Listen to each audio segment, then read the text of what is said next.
बिस्मिल्लाह वस्सलामु अला रसूलुल्लाह वसल्लल्लाहु नबील उम्मी। दोस्तों, ऑन एयर मटीरियल मेडिका की अगली दवाई है एपोसैनम कैन।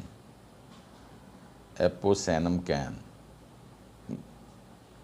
दोस्तों, अगर आपको हमारा ये मटीरियल मेडिका अच्छा लग रहा है, आपको ये कोशिश अच्छी लग रही है, तो हमारा ये चैनल ज़रूर सब्सक्राइब करें, इसको शेयर करें, लाइक करें और बेल आइकन को ज़रूर दबाएं ताकि आने वाली हर वीडियो आपको बर वक्त मिल सके। अब हम बात कर रहे थे एपोसैनम कैन की। ये एपस से मिलती जुलती दवाई है। ये भी इस्तिस्का में इस्तेमाल होने वाली दवाई है, यानी पानी पड़ना, पेट में पानी पड़ना,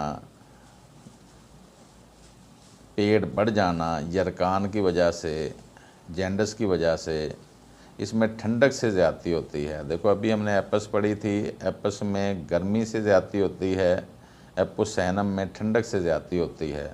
इसमें सर्दी खूब लगती है, पानी वाली सोजश होती है, दिल की ख़राबी की वजह से इस्तिस्का, सर बढ़ जाए, दिमागी झिल्लियों में पानी पड़ जाए, इसमें भी नींद का गलबा होता है, जैसे कि एंटमटाड में देखा गया है।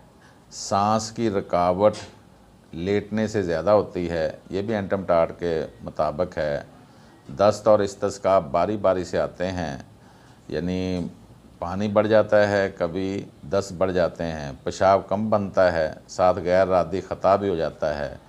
पेशाब कम बनने की वजह इसमें गुर्दों की ख़राबी भी कहा जा सकता है, इसलिए ये रीनल फेलर पर भी काम करने वाली दवाई है। यानी जो लोग डायलिसिस पर चले जाते हैं उनको एपस और एपोसैनम कैन का इस्तेमाल ज़रूर करके देखना चाहिए। अगर अल्लाह की मर्ज़ी हो और सिम्टम आपके मिल जाएं तो इंशाअल्लाह आपके गुर्दे दोबारा वर्किंग हालत में आ सकते हैं।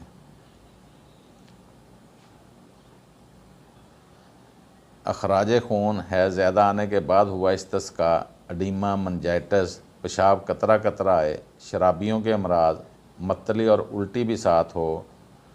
आमतौर पर इसको मदर टेंक्चर में इस्तेमाल किया जाता है। 10 से 15 कतरे दिन में 3 बार इस्तेमाल होते हैं। जिस्म पर नीले दाग पड़ते हैं, ज़्यादती सर्द मौसम में होती है, कपड़े उतारने से होती है, रीनल फेलर की वजह से पेशाब कम बने, साथ मसाना फूला हुआ रहे, पेशाब कतरा कतरा खारिज हो, तो वहाँ इसको बेहतर काम करना चाहिए। आज की दवाई थी एपोसैनम कैन। वस्सलाम।